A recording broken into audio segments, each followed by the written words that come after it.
If you have a Bible, if you'd like to open it, I will look at several passages to kind of start out, jump in here.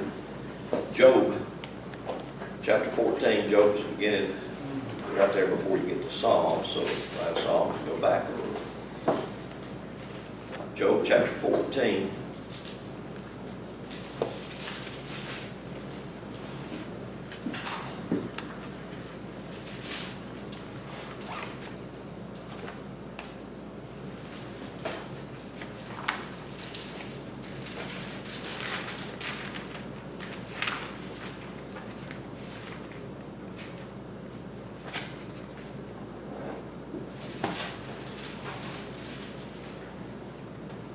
You know, there's three characters that Job dialogues back and forth with in the book of Job, all the way up to the 30th chapter, which is 2/3 of the book of Job. And it's a dialogue between Job and these three characters. And the three characters' names, they're called his friends, is Eliphaz, Zophar, and Bildad. Eliphaz, Bildad, and Zophar. And so he dialogues back and forth. Each time you read about a chapter or so, it will be something that one of the three characters will tell Job in response. And of course, at the end of the book, God tells Job, I'm not pleased with what your three friends said, because what they said is not true about me.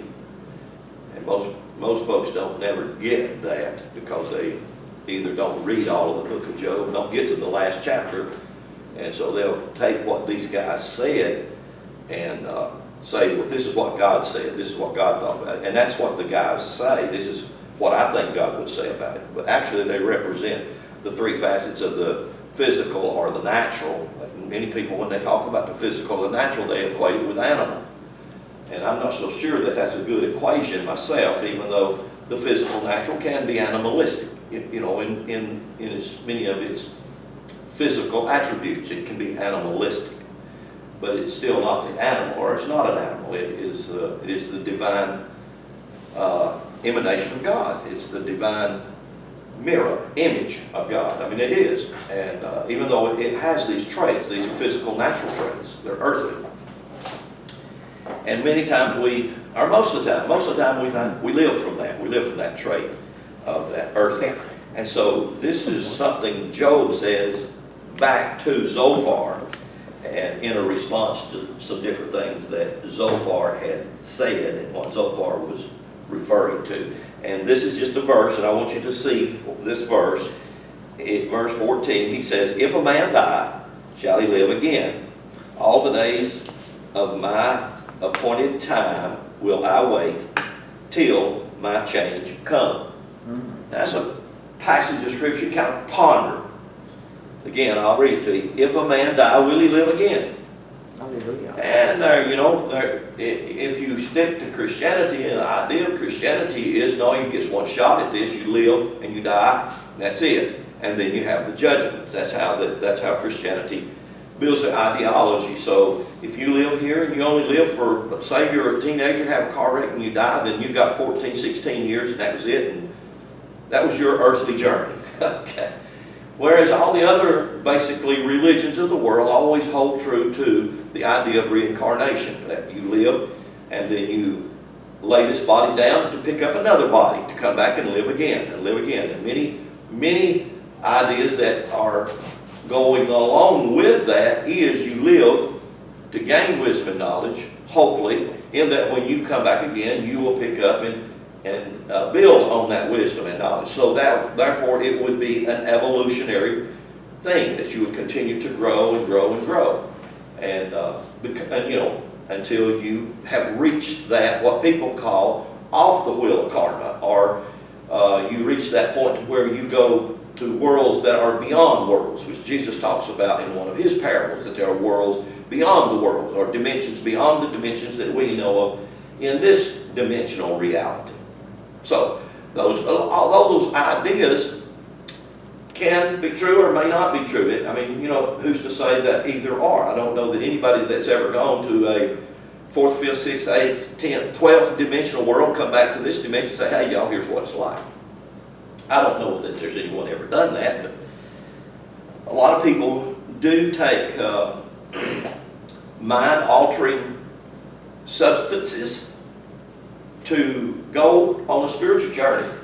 Not to get high, but to go on a spiritual journey. And that's been practiced for thousands and thousands of years. You can go way, way back and find that practice. You know, a lot of different things that practice to take that trip, that journey. I personally have never gone on that journey, but I'm not against that journey. It might take me sometime if it's through mushrooms or ayahuasca or whatever. If I understood that journey could enhance my personal life spiritually, for me, that would not be a bad thing, a bad idea. But in Christianity, we talk just about everything's taboo. So you live and you die, and that's it. You're gone. You're out of there. Well, Job kind of mentions this. If a man live, will he die again? I would absolutely say yes. I would say that and so what I want you to do is go over with me to the book of Daniel. Over there, one of the little minor section, one of the minor prophets, Daniel, over toward. Go to Matthew and you count back several books there.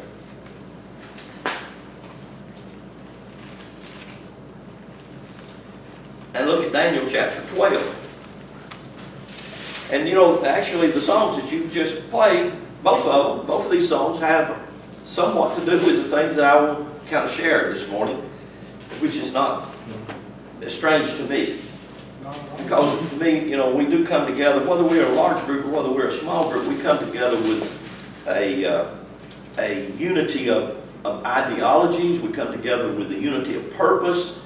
And so even if you're in a small group, there's a tremendous unity, and the power is there, as of course Beverly's already experiencing that. I feel like our little group, And we are. I feel like our little group actually shows the world picture on a huge scale. We get to these same points from different places. I cannot and do not study the way you do, but I do study and listen to other things. Right, yeah. And we're sitting there, and then when you and I have conversations, we're talking about the same thing. Yeah. You and I would sit at the shop, and I'd say something, and you were on that same page from a different approach. I believe our little group, like I said, is a mirror of the world. Mm. Getting to the same place, the same destination, the same reality, from God only knows how many different approaches. Well, you know, if all of you or any of you got to watch the president's speech the other night, which we did, and I feel totally honored, just to be honest with you, that I got to hear that speech. For me, I thought it was the most profound speech the president's ever made. Definitely in my lifetime, probably the most profound speech I've ever heard.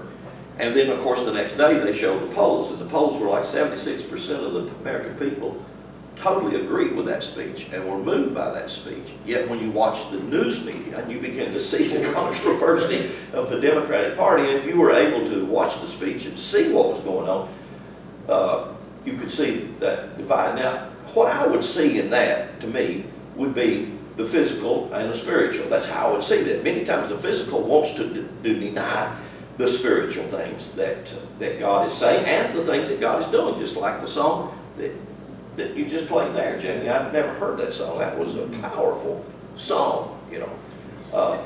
And the scripture says, when you're weak, you're strong. You know, when you're down, you're really up. You know, when I'm in the miry clay, and that's the contradiction that we seem to be in this dimensional reality, and that's not a bad reality if we can learn that today I'm on top of the mountain. You know, hallelujah. I mean, I'm skipping from hill to hill to hill. Tomorrow it seems like I slipped into the valley, and look at, you know, like you said, did somebody say the other day, what was it, 60 or 70 degrees, sun shining, pull off your shirt and think, wow, it's a summer day. Really? And I was experiencing that just the other day, and today it's kind of cool and 38 degrees. One of the things And you cloudy. talked about there, and this came as part of our conversation, tells us in Scripture, though, when you were talking about the spiritual and natural, tells us twice in Revelation that God proclaimed we are kings and priests. When you hear that, if you really think it, it's telling me I've got authority in the natural as a king and in the spiritual realm as a priest. 1 Peter calls us a royal priesthood. Yeah. A holy nation. And a holy nation and a chosen generation. Chosen people. Is that passage. If you hear that, really hear that. In your It heart. is saying, we have the authority in both realms. Yes, there is the physical realm. Guess what? I have dominion over that as well. Right. Amen. Religion tells us we're not worth anything. And that's what a lot of people deal with. Yes, yes, and that's religion. Now, you know, when I say religion, I'm not only talking about Christianity or Judaism. When I'm saying religion, I'm talking about Hindu or Buddhist or whatever. Any kind of religion today that has become a source of bondage, or that suppresses us, or that tells us we can't, or that tells us that will be fine when we get to heaven, or we get there. Those are false concepts of what true religion was all about. The book of James says true religion is undefiled. Now, we can't hardly find that today, but what is true religion? True religion goes back to the truth that science proves is true. And so what's wrong with proving the truth? I mean, why be afraid of your truth if your truth can be proven and it's not strong enough to withstand the proof? Then I'm not sure it would be a good truth to stand on. Do you follow what I'm saying? So why would we hesitate to allow any truth of ours to be proven by anything? It doesn't matter to me. Because true religion, as James mentioned, or pure religion, whichever would like to say it, pure religion or true religion, it's undefiled. In other words, it is not biased. It doesn't hold you back. It doesn't suppress you. It lifts you up. It embraces you. It loves you. Period. Period. That's the bottom line. It loves you. Period. And that's a different concept than what we get through religion today. Religion that binds us up. Religion that seems to put us in a box. Doesn't it amaze you that even if you want to take the Bible literally, they aren't?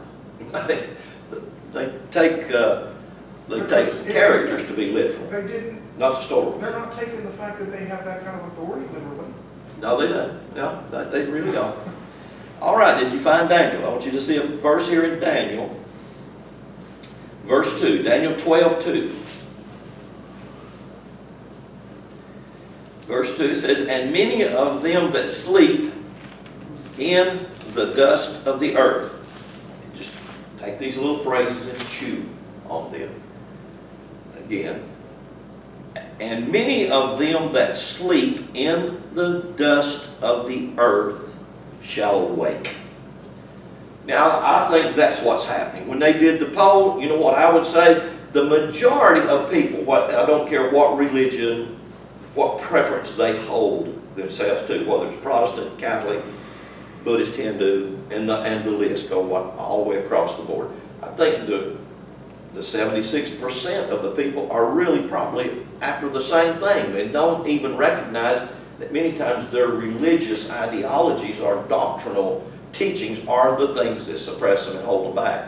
And many of them are afraid to think outside that. They're afraid to experience something outside that dimension or that reality because they have been told that it's not good to go outside what they teach them or what they this is our group, what we teach, this is truth. If you go down the road, you ain't going to find the truth. Well, that's not true. You probably will. You can find the truth in many different places. So I want you to pay attention to a couple of verses here in this passage of Scripture. In Daniel, he says, "And many of them that sleep in the dust." Now, how would you think of that? Many times when you read that, how would you think of that word and what that word is saying? A father. What would you think that word is referring to? Well, I'll have you answer that. Most folks are going to think that's referring to the dirt of the earth. So they read that dust and what they think in their mind is dirt. And that's not what that all the word is. The word for dirt would be more equated with the word eretz. This word right here, father, is more equated with particles of light. But we don't think that. And we haven't been taught to think that. And so we don't associate ourselves with that. And then it says, the dust of the earth. Well, there again, you will get those two words together, dust and earth. You would think what he's talking about here is dirt and physical body, earthen vessels. So you think of those two things. And neither verse is referring to that at all, or neither word. So the word dust here is a far, which means light particles, and I'll explain that just a little bit in a minute. And the word earth here is the Hebrew word adamah. It's not the word eretz, it's the word adamah. So with that, go with me to Genesis chapter 2. Everything in the Bible will probably find its way back to Genesis chapter 1, 2, 3, 4, 5, and 6. I don't care where you go in the Bible, you're going to wind up back to the foundation. You're going to go back to Genesis 1, 2, 3, 4, 5, and 6, because that lays the foundation for everything that is, whether it be physical, human, whether it be animal, or whether it be plant, bird, fish, anything on this earth or the earth, the eretz. But Genesis chapter 2 is where we found the foundational passage right here. And the Lord said, verse 7, Genesis 2:7, the Lord God formed man of the dust. That's a fodder. It's the Hebrew word a fodder. And the word, it's spelled, let me see if I can put it up here and spell it for you. It's spelled with the Hebrew, that's called ayin, Fay, Rash. This is called ayin. This has a value of 70, and this word means the eye of God. Some people will equate this Hebrew glyph with the pineal gland. It's the eye that God sees through. Now, this is the word for dust, okay? A fog. You know, why they did that, I don't know. You know, they could have easily just put light particles, but they didn't. They used dirt, so they're telling the story. Fay, this is a number 80. And this happens to be the Fay is what's called a Hebrew double. I want to talk about the three divisions of the Hebrew alphabet. The Hebrew alphabet is divided into three sections. It's divided into 3, it's divided into 7, and it's divided into 12 to give you a total of 22 glyphs. So the whole alphabet, the 22 glyphs of the basic Hebrew alphabet, are divided into the 3, the 7, and the 12. And I want to look at those in a minute, but let's come back over here to this is the word dust, okay? A fodder. I've had people call me here in my CDs for years and say, how do you get light particles out of that? I said, well, it's easy just to break the word down and you will begin to see it. So, Fay, this, if we do this little thing like this, what is that sign right there? Infinity. Infinity, exactly. That's the sign of infinity. So when you stand it straight up, it's what number is it? It's number 8, right. So what does number 8 stand for? Infinity. What is infinity? It's timeless, isn't it? Yes. In infinity, there's no such thing as time. It's where we derive our word eternity, or eternal, timeless. So this word infinity, or Fay, with starting out with the 8, it gives it the concept of the idea of infinity, but it has 2 glyphs. So now it shows duality. So the word Fay is actually infinity or timelessness in time. Now the only thing you can get out of that is God in time. God is timeless. God is without days, period. No beginning and no end. God is infinity, but He's deposited Himself in duality. And then of course this is the Hebrew Rash, and it has a value of 200. And if you take away the 2 zeros, then you have the 2, and the number 2 in Hebrew is Beth, which means container. Any and everything on the earth is a container. Even the rocks are the containers. What do they contain? Well, in this case, they contain divinity. Because now, in Hebrew, you go from single-digit numbers, double-digit numbers, and triple-digit numbers. And so you go from the plan, or the idea, or I call it the blueprint are the architectural diagram to the duality or manifestation. That's what manifestation is duality. You are a duality, and you're a duality that's created to be a unity. Now, isn't that a paradox? You're a duality, so what does that mean? There's tension. There's tension in you, always. There's never a time there's not tension. But when we bring that tension to a harmonious whole or oneness, then we're not struggling with the tension. We're walking in the tension. And we find peace in that tension. So when I'm down, I can be up. Why? Because I find that place. Yesterday's not today, and today's not tomorrow. Today's today. Well, it's cloudy and it's raining today. It's not sunshine. So some people say, wow, it's a gloomy day. That's your point of view. Because sometimes if you're like me and Annie, it's a wonderful day.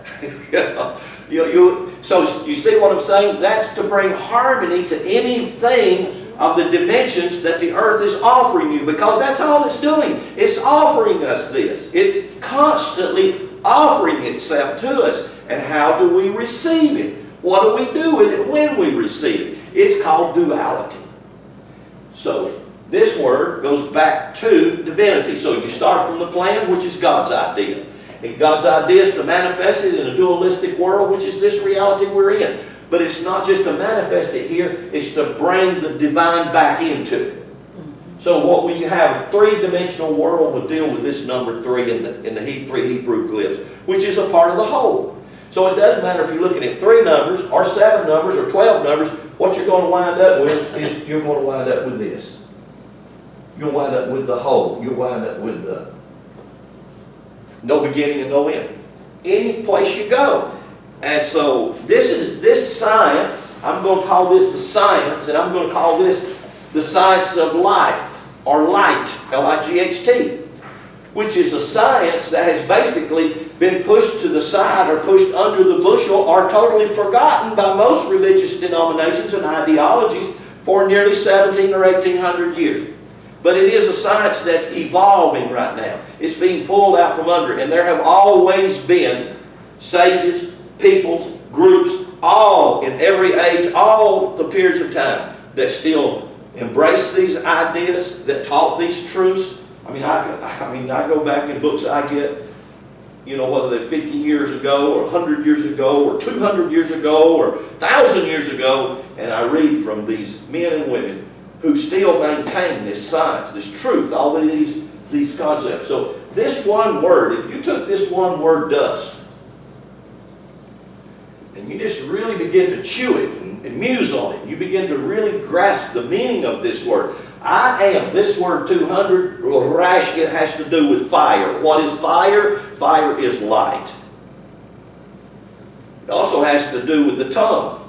You know, just like James says, your tongue can be it can be set on fire. Well, it can. And that fire can brew, it can create a storm of phenomenal or abnormal.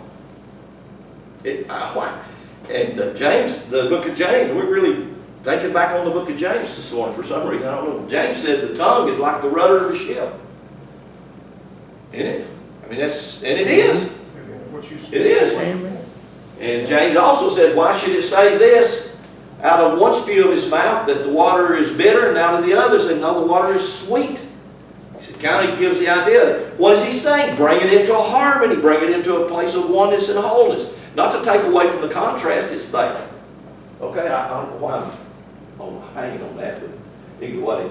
So this word afar, dust, is actually light particles. And these light particles are emanations out of the divine light. In other words, God constantly spews or emanates this energy out of itself. It's emanating right now through this cloudy, rainy day. And so this word afar, dust, and that's the same word we just looked at over there in Daniel, afar, light particles, God, man of the dust, light particles of the ground. That word ground is Adamah. And again, Adamah is the word for Adam. It's the same word. Aleph, Dalit, Mem. That's the word for Adam. Aleph, Dalit, Mem. 1, 4, and 600. Aleph, Dalit, Mem. That's the word for Adam. Adam. And you add this word, this is feminine energy, this is number 5, you add that to it and you get the word Adamah. So really what he's saying is God created man from the particles of light by the use of the Adamah. And this is a miracle substance, this is a miracle product. This would have to do also with the blood, because they say the life is in the blood, and the way that you would spell the blood is from these same glyphs. Same thing. So when we begin to see that and we start to look at that, and what I want to say is, even though we're a twofold vehicle, twofold natured vehicle, spirit, soul,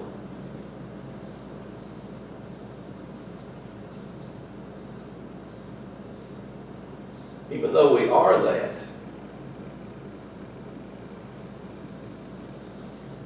we live in a duality. The tension of right and left, the tension of male and female. That don't go away.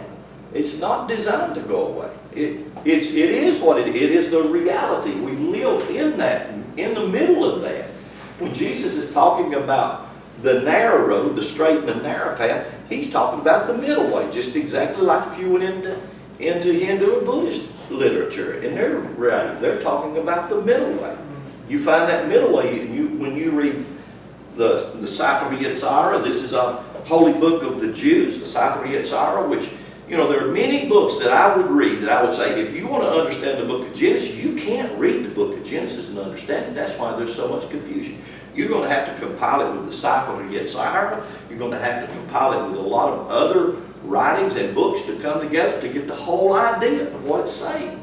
You know, and also study the ancient Hebrew glyphs. Then you can come to an understanding of why we have so much confusion in the tension.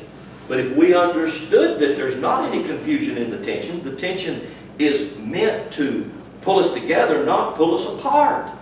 Make us strong and not weak.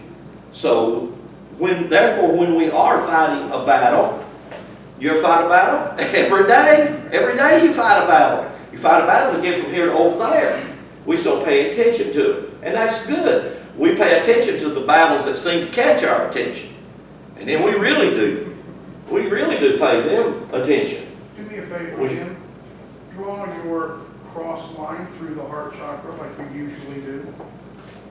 Yeah. Because now you've got your cardinal cross Yeah. in that illustration as well.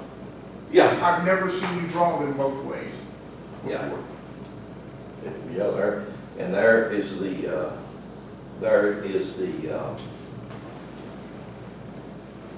universal egg.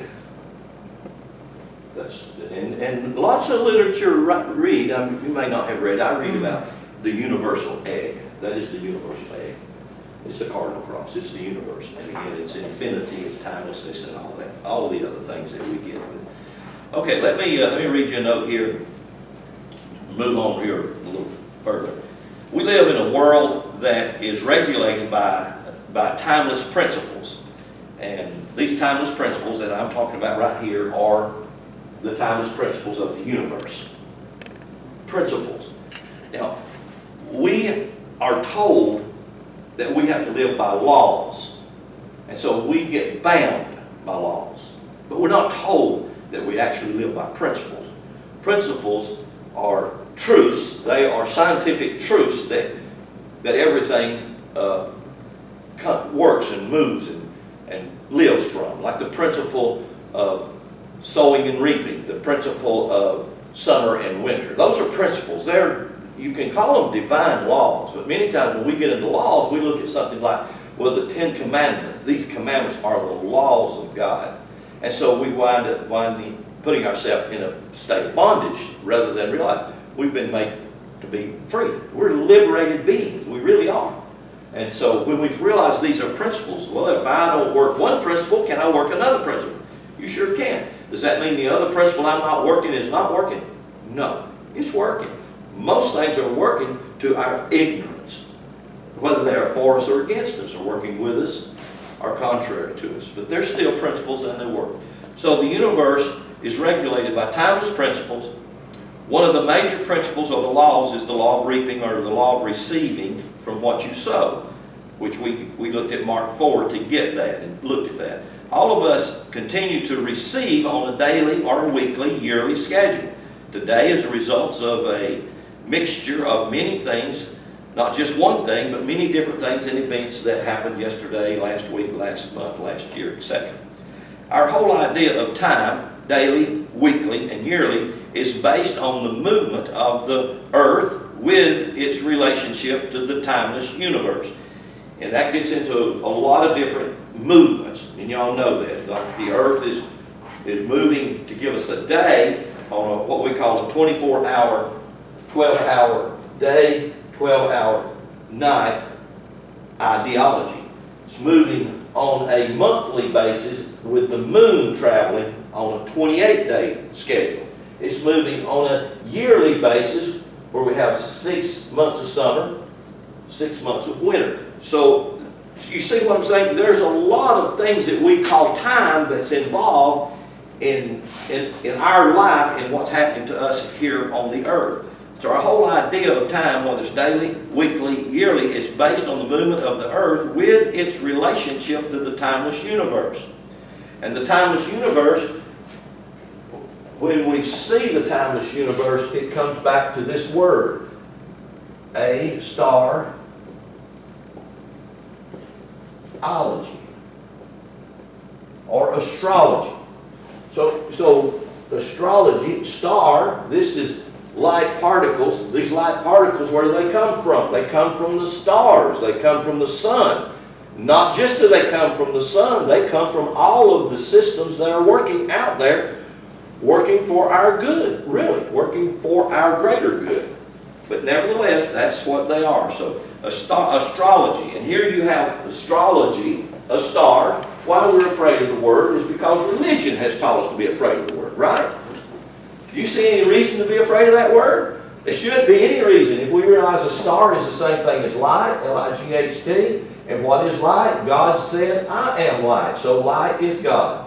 So actually, you could actually say a godology. If I'm looking at the universe, if I'm looking at, we call it astrology, I could be calling it a godology.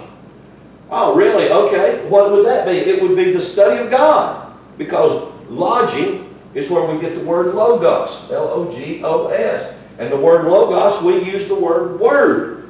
And what's the word word? It's the seed. Well, is the word emanating from God? Psalms 19 clearly tells us in every language on the earth, it's constantly emanating from God. So is God constantly spewing words out? Yeah, do they come forth in sounds? They come forth in sounds and colors. Sounds being vibrations, movement, and colors that create these same things. And they work harmoniously. Harmoniously they work to build this beautiful life that we have right here in this place.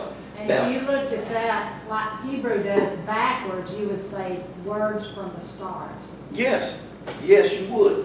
Yes, and if we knew that, if that wasn't taken away from us by religion, i.e. the church, if they didn't take away the idea of astrology, because they told every one of us that it was demonic. They told us it was of the devil. Why did they tell us that? Well, they'll pick certain people out who use this wisdom for the disruption or for control over people. And if you think they don't, think again and look, they do. And so in that respect, then you'd stay away from it if you were going to be manipulated and controlled by it. Because there are many that do. I honestly think the Catholic Church are masters of astrology, but don't want us to know, because everything in the Vatican, their utensils, their garments, their clothing, everything about them is astrological. If you only knew how to read the sign. Our problem has been we lost the science of reading the signs. What happened to that science? It got buried under dogma and doctrine, religion, And then what did we do? We embraced a religious ideology and called it our doctrine or our box, and we put ourselves in it. And all the time, God was trying to show us the science of light. And what is that science of light? It's the science of the Word. It's the science of the Logos. It's the science of the seed. And so the ancient Hebrew and the Sefer Yetzirah, as well as many other phenomenal books, constantly will give us the truth about this science. Oh, let me see here. Let's just use this cardinal cross again, and this is the astrological wheel. So we're going to put the 12 signs in it, mainly because the truth is in it. Now, in Hebrew, you begin Hebrew with the Aleph. That's the first glyph. That's number 1. So in Hebrew, you have what's called 3 mothers. 3 mothers. In other words, 3 of the glyphs are called the mother glyphs. The very first glyph, the middle glyph, it's the 12th or 13th glyph, I think. It's called the Mem. And then next to the last glyph, it's called the Shin. So from these 3 glyphs, 3 mother glyphs, why do they call them mother? Well, that's the divine mother God. From these 3 mother glyphs, everything is created. Aleph, that's God. Mem, that's water, materiality. And then the Shin is breath, fire, life, etc. Many of the things. So you combine those things, and you have this wheel broken down in 3 places.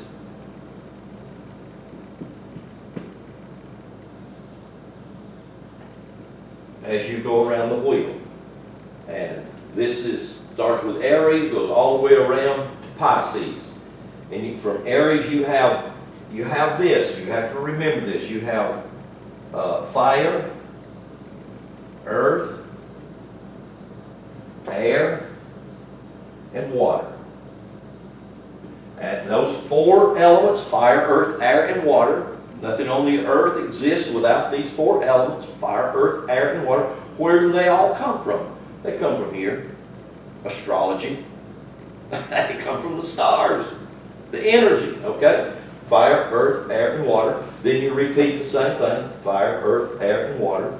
Then you repeat it again. Fire, earth, air, and water. So actually you have 3 divisions of 12, right?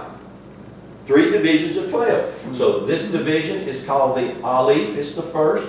This division is called Mem.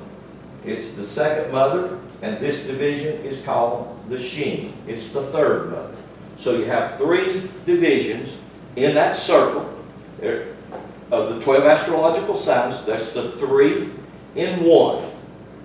Then you have the 7 doubles right here. You have the 7 doubles. These 7 doubles are the glyphs that build the physical body. They relate to these 7 signs right here, from Aries through Libra. So you have 1, 2, 3, 4, 5, 6, 7.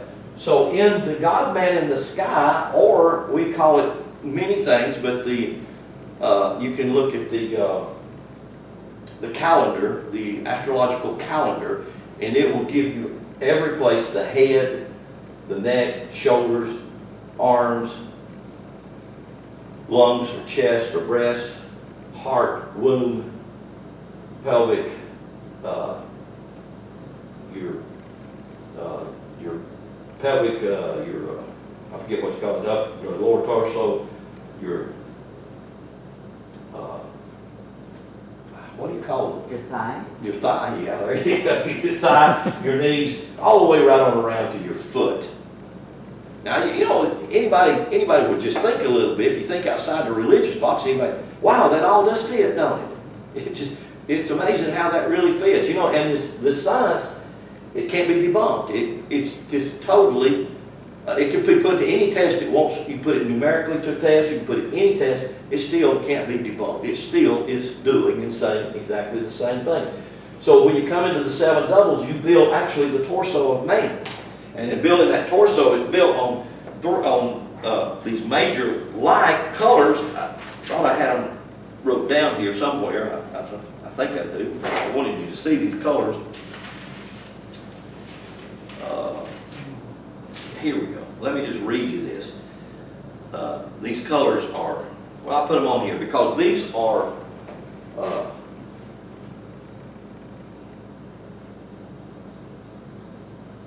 blue,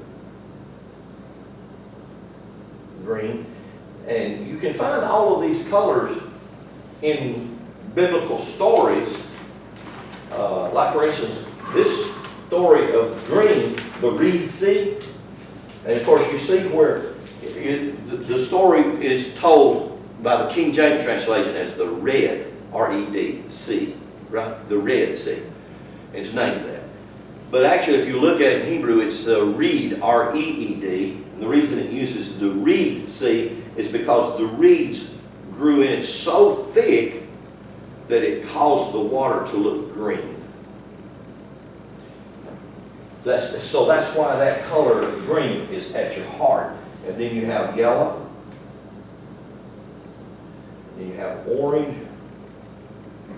And then you have red. Now I want to show you something here. Most people, and there you go, the Wizard of Oz. The Wizard of Oz is laid on this same identical story. Why? Because it's built out of theosophical teachings and truths. Put on your ruby slippers to follow the yellow brick road to the Emerald City, to go up into the wild blue yonder, back to where you had never really left.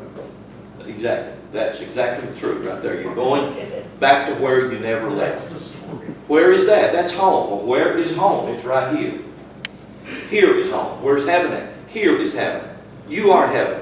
You're heaven on earth. So, and these stories, all of these stories, whether it's story of Cinderella, Dorothy and the Wizard of Oz, all of these great stories are built on this astrological truth. A star, we start calling it the Godology. The truth of the Godology. So it's the same thing, saying the same thing. The Godology, astrology. That's why Genesis uses God. Elohim means the gods, the wheel of powers, the many wheel of powers, 12 wheel of powers. That's why it uses that. It couldn't use any other thing. I mean, that alone should kind of rattle us and wake us up and make us say, oh, okay, it's about astrology. Yeah, what is astrology? It's about God. It's about the Word of God. It's about how God, through His vibration, creates. Now, I want you to notice between blue and red, and you see these things between blue and red, our whole natural world manifests in this dimension right here. And of course, red be fire. Well, when Moses was encountered by the burning bush, the fiery bush, who was he encountered with? He was encountering Elohim. Well, is Elohim in your gonads? Is your gonads is red down here? Does that just mean low earth flesh and we're supposed to seduce it or get rid of it or do away with it? No, this is referring to the divine seed. This is where the seed, this is where creation is at. You were created from this section, even though it's the lower part. The lower part is the higher part. It's like a song they sang years and years ago. Actually, everything is upside down and we don't recognize it. So here is God and here's the physical carnal. Or here is God and here's the physical carnal. They're both and.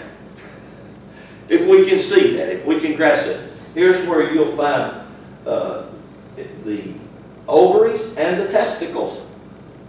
And when you combine the dual, the ovary and the testicle, what can you get? You can actually create a God. That's what Abraham said. Abraham in Genesis 14 and 16. That's exactly what he said. You can create a God. What is that? It's a physical being.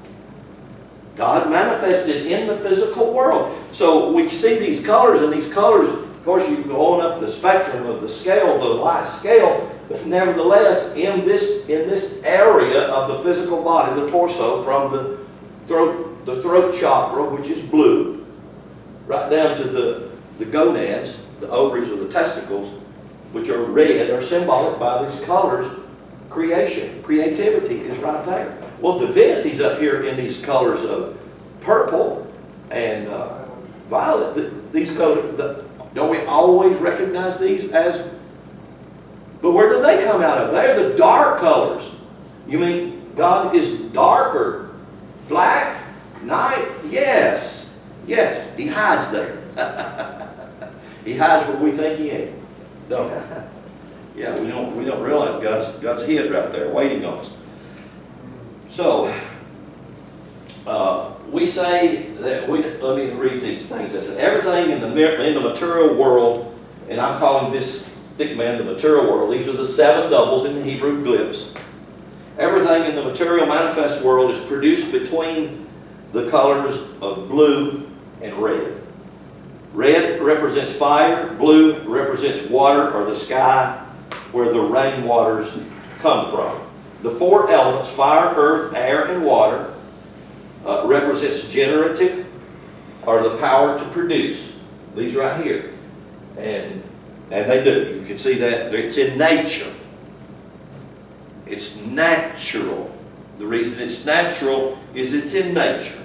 Is there anything wrong with natural? No. Natural, nature is God, light, and star manifested. Slowed down slow enough that we can see it. We can't see God in all of its power because it's moving at a vibrational speed that's beyond our ability to see it. So what did God say? Well, I'm trying to show you I'm here. I've been here all the time. I never left. Just look in the mirror. You see. So these colors are blue and red. Between those 2 colors, that's where everything is created. And it's between these colors, and I want you to kind of pay attention to this. This is confusing, but when you look at the aleph, here's what the aleph in Hebrew, even though it's called number 1, it's called life / death. Now that seems like a contradiction. It is. It's simply because it's called positive and negative. And why would it do that? Why does the aleph represent life, death, positive, negative? It means life, destruction. And because we have 4 different components, just exactly like we have fire, earth, air, and water, we have the other 4 that are, let me see if I wrote them down, fire, earth, air, and water. Generative, generation, conservation, corruption, and destruction. And if you follow these, fire generates. Earth conserves or conservates. You know, when you study conservation, what are you studying? You're studying the earth. Air, corruption. And what happens with the hurricanes and tornadoes? The air moving, it's corruption. And water, destruction. You can see that. Water, water that's not controlled, it's not channeled, it can destroy. Now what is that? Well, that's what we would call will a man live again if he died? Yes, why? Because he's on the wheel of eternity. He's on this wheel of infinity. He'll never ever not be. He'll always constantly be. But he has to embrace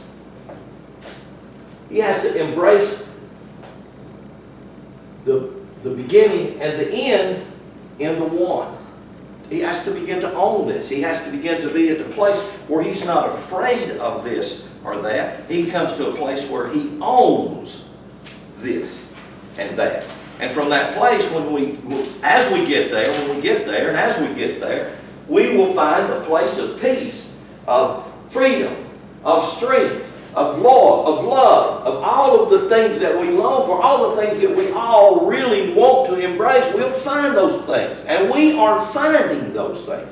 I know I am, and I know what they're doing for me, and I thank God for those things. I thank God for what it does for me. But I'm embracing the entire wheel. Then we come to so you have the 3 mothers, you have the 7 doubles. Don't be afraid of this double idea of tension. The tension starts right here with the aleph, life, death. So what happens at this point of death? Life? The cyclical thing. So you have the duality, the 7 doubles. And it's amazing that the Hebrew alphabet has done this thing, that it's broke itself off into the 3 mothers: light, life, L-I-F-E, and love. I think that's wonderful, don't you? And I think that that's the definition for God. If you really want to know what God is, He's got this old man up there that's like a mean judge that's trying to take a list and check it twice, make sure if you have been okay. No. God is light, life, and love. That to the ear, especially to a Christian, should be a really phenomenal message that's been under the ear of condemnation. That God, light, life, and love. From that, the light, life, and love, the 3 mothers, you get the 7 doubles, physical manifestation of light, life, and love.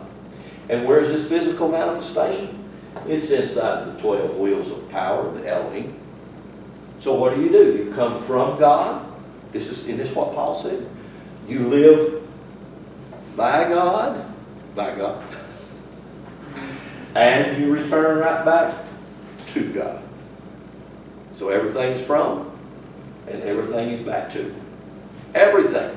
So in that, if we would just begin to embrace the idea of who we are as a divine being, not just a human being, not just a physical being, then I think that we would be more powerful, more blessed, more. I won't read that. I was going to read something from Coon, but that gets into a whole other rabbit trail, so I'm just going to quit right there. And Coon can get you into a long rabbit trail. I mean, I swear he's tremendous. Okay, any questions? Barry? Yeah. I have a question and I want to sing a song that goes with this. Okay. The 7 doubles is your physical life and your spiritual life. Is that what it is? Yes, you can call it the physical and the spiritual. You can call it the divine, the human. Yeah, and that's the dual. That's the dual. It's not something you will be. It's what you are. It is what we are. We are light. We're not going to be light. We're not going to go up to the streets of gold and dance on them. We are the gold. And the streets is the ones that we're laying out. It's the dance we're doing. So, yeah, it just